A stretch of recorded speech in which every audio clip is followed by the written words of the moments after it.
Seguir um método científico é o que define uma área de estudo como uma ciência, que é uma investigação racional, tal qual são as ciências da natureza, como a química, a biologia e a física. O método científico pode variar de acordo com a ciência, mas o que atualmente nós chamamos de método científico e conhecimento científico, isso foi derivado do trabalho de vários filósofos, como René Descartes, e de cientistas, como Galileu Galilei. Todos eles defendiam uma coisa em comum, que a busca pelo conhecimento exige basear-se em experimentações e lógicas matemáticas, com medições bem precisas e exatas, bem como com a repetição intensiva de vários experimentos para provar as ideias e suposições. Mas afinal, o que é o método científico?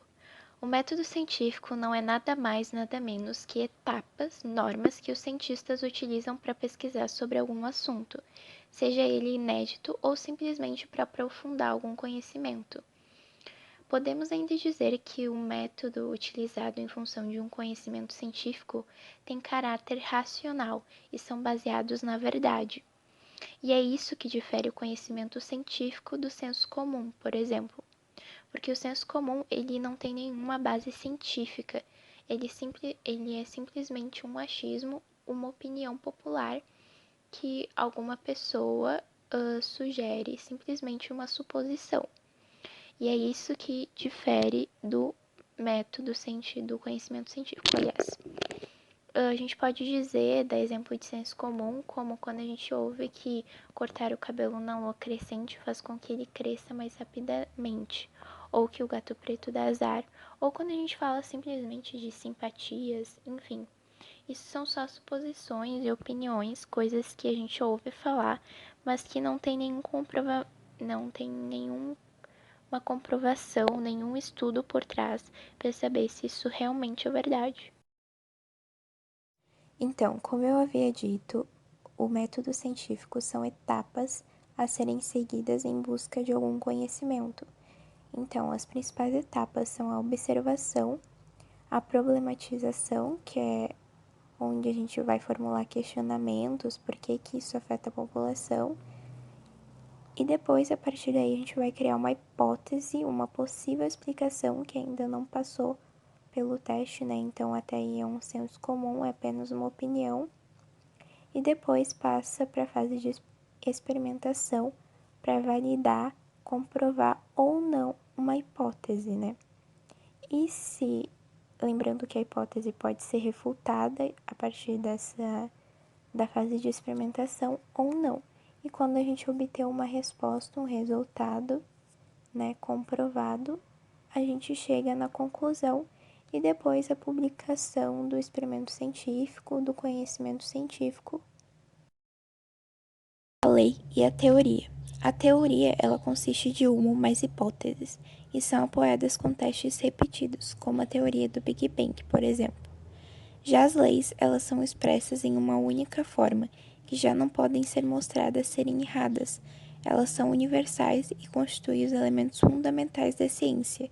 Se uma lei pode ser mostrada falsa, então qualquer ciência construída sobre essa lei também será falsa. O que entendemos por lei é que ela descreve uma ação sob certas circunstâncias, e a teoria ela descreve como e por que é o que acontece. Para a gente poder entender um pouco melhor o método científico, a gente pode dar o exemplo do que a gente está vivendo agora, a pandemia do coronavírus. Os primeiros casos confirmados, né, foram em dezembro de 2019, no final do ano passado, mas até então a gente não sabia que se tratava de uma nova versão do antigo coronavírus, porque até então a gente sabia que era uma misteriosa pneumonia que estava atingindo a cidade. As últimas informações que a gente tem sobre o vírus é que no Brasil já tem 1.532 mortes e 25.262 casos confirmados, de acordo com o Ministério da Saúde. Como o virologista Paulo Zanotto, que deu uma entrevista para a USP, se referiu ao vírus, ele disse que o vírus tem um potencial elevadíssimo de risco, porque combina a transmissão respiratória, que geralmente são vírus com muita facilidade de disseminação, com a transmissão oral fecal. ele infecta o intestino e as pessoas liberam uma quantidade enorme de partículas infecciosas com as fezes e, com isso, contaminam ambientes compartilhados. E a gente também não pode esquecer que, como se trata de uma pandemia, tem os grupos de riscos que estão mais vulneráveis. Bom, já temos algumas hipóteses sobre a origem do coronavírus. Como o surto inicial atingiu pessoas que tiveram alguma associação ao mercado de frutos do mar em Wuhan, nós tivemos a suspeita de que teria sido por algum animal marinho, mas ainda outras pesquisas apontam outras possibilidades. Uma delas cita a cobra e outra o morcego. A gente também teve a hipótese de que o novo coronavírus teria sido resultado de algum experimento científico criado em laboratório. É na fase de experimentação que nós vamos saber concluir se a hipótese que a gente formou antes estava correta ou ela também pode ser refutada. Nesse caso, a hipótese de que o Covid-19 teria sido criado em laboratório já foi descartada por cientistas.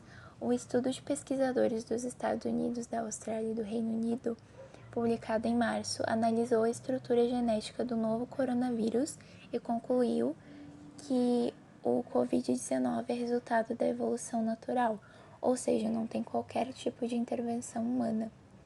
Isso foi feito a partir de estudos sobre o novo coronavírus e de experimentos bioquímicos. Enquanto a hipótese do morcego, foram analisadas amostras recolhidas de animais onde pôde-se observar o conjunto do genoma do Covid-19 e indica que ele é muito aproximado com o vírus RATG13, já descrito em morcegos, indicando a existência de um hipotético ancestral comum. Parte do genoma relacionada com a infecção em humanos se assemelha do vírus que atinge o pangolim, que é um mamífero aparentado com um tatu. Mas, embora todas essas conclusões, ainda é preciso analisar mais amostras recolhidas de animais para determinar a origem do novo coronavírus. Exclusivamente hoje em dia, a gente vê a importância do método científico e do conhecimento científico, porque não basta apenas uma opinião, a gente precisa de um estudo para comprovar. O conhecimento científico, além de trazer conhecimento, ele ainda desmistifica algumas ignorâncias da sociedade. Então, é de extrema importância que a gente defenda a ciência e o método científico, principalmente a época que a gente está vivendo agora, uma época de fake news que tem muita mentira correndo pela internet. São situações como essa onde nos deparamos com a importância do estudo e do investimento na ciência. Por exemplo, no que a gente está vivendo agora. É uma grande pandemia e como a falta de uma vacina, onde precisa-se de um método científico, um estudo, faz falta na vida de toda uma população. Então, só para lembrar que ciência não é opinião.